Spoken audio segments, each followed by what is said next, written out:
Do you ever finish a project on your layout and it doesn't quite look right to your eye and it bugs you until you fix it? Well, that's been one of my dilemmas since our last update. More on that and a look at my track plan coming up right now on the main track. Well, hey friends, and welcome back to the main track. Well, today I'm running this grain train powered by some of my Scale Trains SD40-2s. Well, the lead unit, number 621, was a special variation as it was basically a Burlington Northern painted Katy unit. I'll explain here. Now, unless you're a die-hard Katy fan, you might not notice immediately, but this unit has a unique version of the nose stripes on the front. Well, the angle's different from other Katy units, and this was the only one on the roster like it. We'll compare number 621 with 635, which had the typical stripes. A quick backstory, 621 was still basically brand new and operating on a Burlington Northern coal train when it was damaged in a wreck back in 1980. Well, it was up to the Burlington Northern to rebuild the unit. Now, it came out looking pretty much good as new, but they got the angle of the nose stripes wrong. Well, I did some comparing, and while the typical Katy nose stripes were at a 30-degree angle, those on 621 were at a 45-degree angle, and that happens to coincide with what BN used on its white nose striping. So maybe the BN paint crews just went with what they were used to, or maybe there was a template in-house that they used, or maybe they just figured stripes are stripes and these were close enough. Either way, I can't find anything to confirm one way or another, but I don't think it was just a sheer coincidence. Well, this unit provided something a little different on the Katy roster, and I think it's pretty cool that Scale Trains did this version. Well, now I wanted to give a big shout out and thank you to you. We recently reached a big milestone here on the channel, reaching 15,000 subscribers. So I certainly appreciate each and every one of you for tuning in and following along on this journey and hearing me ramble about trains. Well, to celebrate, I'm going to be giving away 5 copies of our book, Show Me Katy, which highlights the railroad that I'm modeling. Well, I'll have a random drawing, so if you'd like to be entered, just simply put a comment down below. Well, if you already have a copy of Show Me Katy and you're one of the ones chosen, I can enter you into a free ticket for our next book, Katy in Kansas and Oklahoma. That's in the works now, and I'll have plenty more exciting details about this coming up soon. And now for something a lot of you guys have been asking for quite a while now, and that's a track plan of my layout. Well, I've had some hand-drawn sketches all along during my construction, but nothing quite good enough that I wanted to show here. Lord knows I can barely read my own chicken scratches sometimes.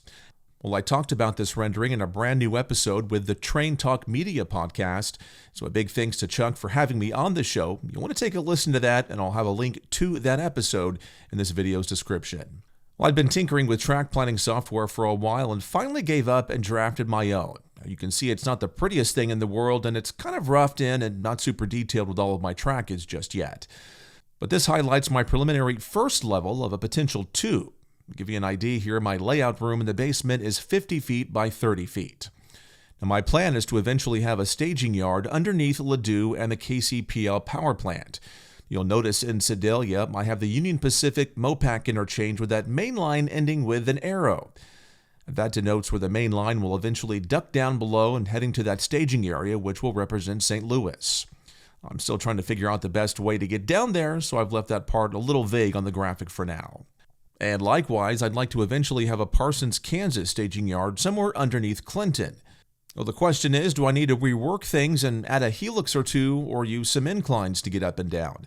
So I'm still trying to figure out the best way to get between the 2 levels of the layout, so this graphic could change a little bit in some spots depending on the route I take.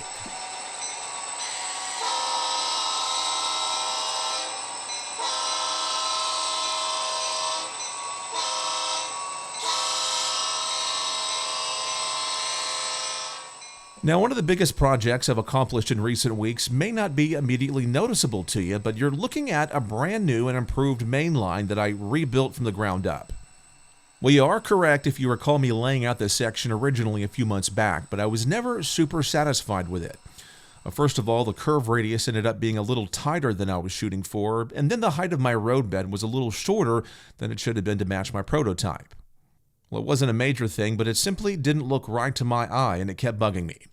Well, I knew I was just being picky with my work here and figured it would be a project for some time down the line, but that all came to a head when I built my Truman Lake Bridge that required a slight grade like the prototype leading up to it. So I decided now was the best time to get this done.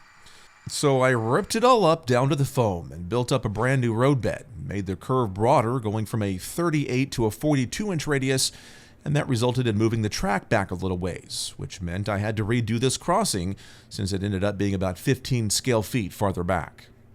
Well, I've had some people ask me how I build my roadbed and figured this might be a good time to show you how I do that. Well, first up, if you want a prototypical main line, you're going to have to build something wider than what cork roadbed entails. Well, the width of cork strips may be fine for a branch line or a spur, but you'll notice it's barely wider than the track itself. But when you look at most main lines, they're a lot wider. I measured out my prototype line at this spot that I'm modeling, and the roadbed with the ballasted area is about 30 feet across at the narrower spots and up to 40 in some areas. Well, that's obviously a lot of space, so on my layout I'm compressing things to about 15 to 20 feet across. Well, I do use HO scale cork strips for my base. These strips come in halves. Now I use 3 halves for the base, and then I use the shorter N-scale strips, about 3 or 4 across, to build up the height. It's kind of like building a pyramid up to the height that I need. Now to get a wider roadbed, I'll use N-scale strips on the outer edge. And then I go back and add a layer of plaster over everything to smooth over the step changes, and then it's ready for ballast and scenery.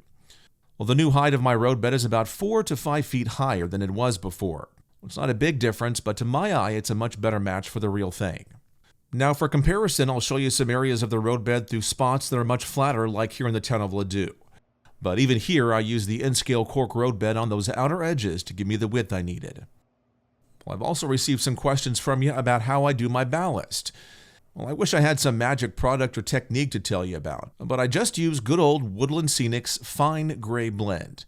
This is technically what N-scale modelers use, but I feel it looks more prototypical size-wise than the medium meant for HO.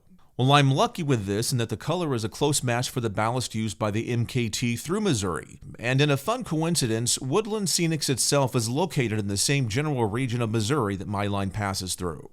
Well, if the ballast color on the line you're modeling is something other than the limestone mix shade that I'm using, or any other options in the Woodland Scenics catalog, you might have to use another manufacturer, and there are plenty of them out there.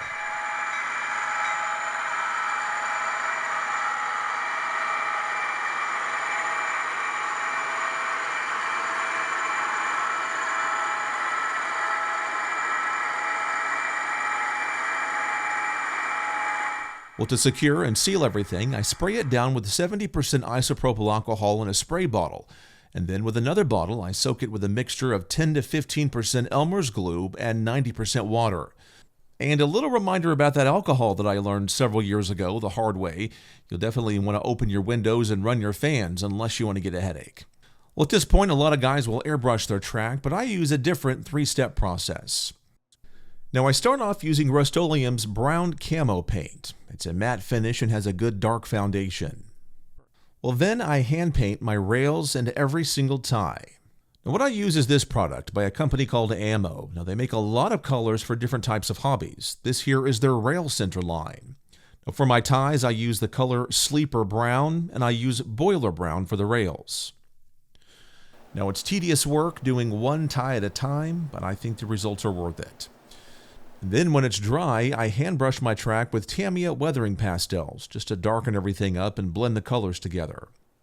Now the final step is sealing everything with a matte clear spray. Now I use Krylon matte finish. It's always worked pretty good for me. Well, of course, the track was just part of this project. I then had to go back and replace the roadway and the crossing and the surrounding scenery, which I'm still working on. And now it's pretty hard to tell this was just a big mess a few days ago. My Sedalia Subdivision here on the Katy Railroad is back in business.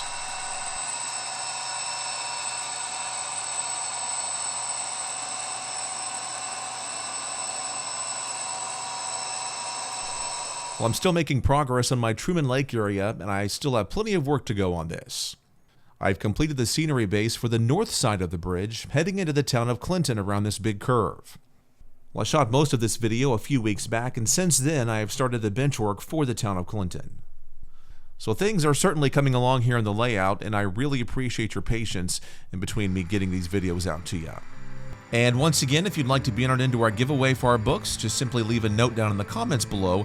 We'll have that random drawing soon, and I'll announce those winners on an upcoming episode. Well, we appreciate you tuning in here with us on the main track. Until next time, all aboard and all the best.